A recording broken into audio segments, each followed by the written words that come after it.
हैं कि आग जो है, कढ़ाई जो है हमेशा गर्म रहे। अब सवाल यही है कि आज के बातचीत का सिलसिला, चौधरी साहब तशरीफ रखो वहां पे, मैं बातचीत का सिलसिला शुरू करता हूं। मेहमानों से मैंने तारुफ करा दिया। दरअसल इस साल दुनिया की आबादी जो है इस साल दुनिया की आबादी 8 अरब हो जाएगी, और इस साल नवंबर की बात करें तो 800 करोड़ हो सकती है। ये तो दुनिया की बात है। लेकिन अगर हिंदुस्तान की बात करें तो जब हम आजाद हुए थे तब हिंदू जो था कोई 20 करोड़ था, मोटे तौर पे हिंदू जो था 20 करोड़ था। आज 100 करोड़ है, और बाकी आबादी 131 132 करोड़ है। तो अंदाजा लगाइए, उसमें सिख भी हैं, जैन भी हैं, बुद्ध भी हैं और मुसलमान भी हैं। अब सवाल यह है कि बातचीत यहां नहीं हुई, बातचीत कल जनसंख्या दिवस था। और एक छोटा सा उदाहरण मैं रखना चाहूंगा कि एक ऑटो जा रहा था यूपी में, जिसमें लगभग 23 या 24 या 25 लोग बैठे हुए थे। कितने थे? 23 27। अब वो 27 लोग जो बैठे थे वो फतेहपुर, शायद फतेहपुर का मामला है। मैंने कल शो में डिस्कस नहीं किया, मैंने सोचा था जब बातचीत आएगी कभी रखूंगा। हाँ जी, सारे फन्ने खा मतलब साहब, मतलब सब अपना तीरंदाज, सब अपने को जो नहीं हम समझे नहीं। तीरंदाज मतलब हम लोग अगर 27-30 भी चल जाए तो कोई बात नहीं, कोई रोकने वाला नहीं, कोई टोकने वाला नहीं है। अपना कानून, अपना देश, अपने मैं समझ गया। उसमें सारे के सारे लोग ईद मिलने जा रहे थे। अब सवाल यह है जो ये बात कह रहे हैं। अब देखिए, इसमें दो चीजें हैं। ये समस्या क्या है? परिवहन की समस्या है। मैं तो चाहूंगा कि सबके पास अच्छा हो। दूसरी एक इसको देखने का नजरिया एक और हो सकता है, और वो ये हो सकता है कि साहब गरीबी या मुश्किल या हालात बहुत खराब चीज होता है, हिंदू मुसलमान खराब नहीं होता। उसमें भी एक चीज देखी जा सकती है। एक सवाल ये हो सकता है, जब जनसंख्या ज्यादा है, इतनी जनसंख्या है, तो बाबूजी ऑटो में तो 23 लोग बैठेंगे ही बैठेंगे। एक बात ये भी है, एक ही घटना है, इसको देखने के कई तरीके हो सकते हैं। अच्छा तो ये हो कि हमारी परिवहन व्यवस्था इतनी अच्छी हो। फिर लोगों ने कहा कि जितनी भी परिवहन व्यवस्था अच्छी कर लीजिए आप, लेकिन अगर जनसंख्या विस्फोट होता रहा और इसी तरह से आबादी बढ़ती रही तो मुश्किल हो जाएगी। लोगों ने कहा रुकिए, ठहरिए, आबादी इतनी नहीं बढ़ रही है और उसका जो ग्रोथ रेट है वो सबका कम हुआ है। जहां मैं पहुंच गया डिबेट में, वही असली जड़ है।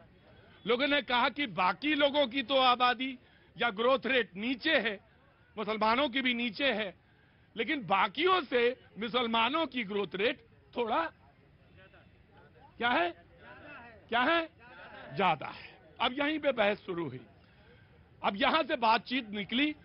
उन्होंने कहा कि आबादी आपके लिए एक फ्रूटफुल हो सकती है, फलदायी हो सकती है, लेकिन अगर ये विस्फोट ज्यादा हो जाए, भाई साहब अगर मन नहीं लग रहा है, गर्लफ्रेंड को कर रहे हैं फोन, गर्लफ्रेंड इधर हो रहा, तो वहां से वहां जाइए। नहीं गर्लफ्रेंड आजकल कोई भी, उधर चले जाइए, तो उधर चले जाइए। यहाँ बीच में डिस्टर्ब मत करिए। सोई है या जागी है, मैं सोए लोगों को जगाने का काम कर रहा हूं मैं, समझे? तो सवाल यह है कि आखिर समस्या कहां है? उसको धार्मिक चश्मे से देखें, राजनीतिक चश्मे से देखें, या सच में अगर मुल्क की तरक्की चाहते हैं तो इसमें बहुत संजीदा होकर संजीदगी से बात करें। मैंने एक ही ऑटो में उन 23 लोगों को हर तरह से बता दिया, हर एंगल से बता दिया। जी जनाब, मैं विकास के चश्मे से देखना पड़ेगा, विकास के चश्मे से देखना पड़ेगा। डिबेट का आगाज करते हैं। समाजवादी पार्टी ने कहा, कुछ बोला, उसके बाद ओवैसी साहब ने भी कुछ बोला, तमाम सारे लोगों ने बात बोली, लेकिन मैं शफीकुर रहमान बर्क साहब की एक बात से बात शुरू करना। समाजवादी पार्टी के नेता हैं। उन्होंने कहा कि औलाद पैदा करने का ताल्लुक इंसान से नहीं, अल्लाह से है। रुकिए, मैं जानता हूं आप बहुत अच्छे आदमी हैं और बहुत पढ़े लिखे आदमी हैं।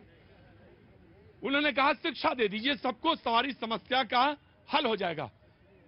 मैं ये जानना चाहता हूं बर्क साहब, आप तो पढ़े लिखे इंसान हैं, एमपी हैं, जब आप ऐसी बात कर रहे हैं तो पढ़ा लिखा इंसान कैसी बात करेगा? मुझे नहीं मालूम। मैंने यहां बोला था ना कि बच्चे आबादी, तो लोग किसी ने जवाब दिया था ये तो सब अपने ही ऊपर निर्भर है। तो जब आपके समझ में आता है तो संसद के बैठे अंदर एमपी को क्यों नहीं समझ में आता है? और डिबेट यहीं से शुरू हो जाती है, लकीरें खिंच जाती हैं और हम और आप हिंदू मुसलमान नजर आने लगते हैं। डिबेट का आगाज करते हैं। सबसे पहले समाजवादी पार्टी। देखिए, मैं ये कहना चाहता हूँ कि जनसंख्या नियंत्रण होना चाहिए, बिल्कुल होना चाहिए, देश हित में है, लेकिन उसे राजनीतिक चश्मे से, धर्म के चश्मे से। तो जब आपके एमपी ये कहेंगे, देखिए एमपी औलादे जो हैं, जो बच्चे जो हैं, वो ऊपर वाले की देन है। देखिए, उन्होंने जैसे कह दिया अल्लाह की देन, हमारे लोग भी कहते थे कि भगवान की देन है। तो मतलब लेकिन मैं ये कहना चाहता हूँ, मैं ये कहना चाहता हूँ शिक्षा इसका बहुत बड़ा महत्वपूर्ण। अरे जब एमपी कह रहा है अंदर, तो कौन पढ़ा लिखा, किससे पढ़ा लिखा आदमी कौन लेके आएंगे हम? जब लोगों किसी एमपी के कहने से, किसी के नेता के कहने से ये जनसंख्या नहीं बढ़ेगी। जब लोग स्वयं शिक्षित हो जाते हैं, आप देखें। मूर्खता भरी बात कर रहे हैं। देखिए क्या मूर्खता, एक वो संवैधानिक पद पर बैठे। Let me complete. Nitish Kumar, क्या मूर्खता भरी बात, क्या मूर्खता भरी बात है प्रतीक जी। देखिए, एक पढ़ा लिखा व्यक्ति ऐसी बात कर रहा है, एक संसद के एक संवैधानिक पद पर वो बैठे हैं, और वो पहली बार नहीं कह रहे। जब लड़कियों की आयु सीमा पर शादी वाले विषय पर कानून आया था, तब भी उन्होंने बेतुका बयान दिया था। उससे पहले वो तालिबानियों और आतंकवादियों का खुला समर्थन करते हैं। जनसंख्या और देखिए, वो कह रहे हैं अल्लाह की देन है। क्या मतलब है इस बात का? इसका मतलब आप औरत को बच्चे पैदा करने की मशीन मानते हैं। सर, इसका मात्र एक उपाय है। एक उपाय है, रुकिए। अब देखिए, एक आम आदमी आता है, क्या बोलता है, उसका नजरिया देखिए जी। सर, इसमें सरकारी सुविधाएं जो भी मिलती हैं, इसमें निर्धारित कर दी जाए कि जिनके 2 से ज्यादा बच्चे होंगे, न तो वो इलेक्शन लड़ पाएंगे, न ही उनको कोई भी सरकारी सुविधाएं मिलेगी। जनसंख्या पर ऐसे नियंत्रण लग जाएगा। नहीं, प्रजनन दर जो है, ग्रोथ रेट जो है, वो तो कम हो रही है, लेकिन जवान की जो ग्रोथ रेट है वो इतना तेज है कि अब जब आप ये बयान देंगे, आपकी आबादी है, आबादी से मतलब आपकी कॉन्स्टिट्यूएंसी है, आपको सुनने वाले लोग हैं, आपको पहचानने वाले लोग हैं, वो कहेंगे वाह पर साहब आपने बहुत अच्छी बात कही, वाह बहुत खूब बात कही। अब आप बताइए, how I will define.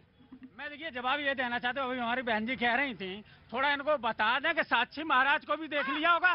Sakshi Maharaj ने कहा हिंदुओं को 4-4 बच्चे पैदा करना चाहिए। सांसद हैं कि नहीं? वो सांसद हैं, तो उन्होंने क्यों बात करी? अनपढ़ हैं क्या है, गंवार है क्या है? मैं तो कह रहा हूँ कि शिक्षा का महत्वपूर्ण स्थान होना चाहिए। और जहाँ तक वर्क साहब का बयान है, मैं ये कहता हूँ ये सब पार्टी स्टैंड नहीं करती है। पार्टी अब ये कहते हैं साक्षी महाराज ने बयान दिया, लेकिन इनकी कुंठित मानसिकता पूरा बयान नहीं पढ़ी। साक्षी महाराज ने कहा 4 बच्चे पैदा करो हिंदुओं, 1 बच्चा सेना को दे दो, 1 बच्चे को साधु बना दो। नहीं, उन्होंने कंप्लीट किया है, उन्होंने कहा 1 बच्चे को देश सेवा। आबादी तो बढ़ गई ना। वो महिला को बच्चा पैदा करने की मशीन नहीं बता रहे, ये कह रहे हैं इनकी नजर में महिला बच्चा पैदा करने की मशीन है। एक तरफ कह रहे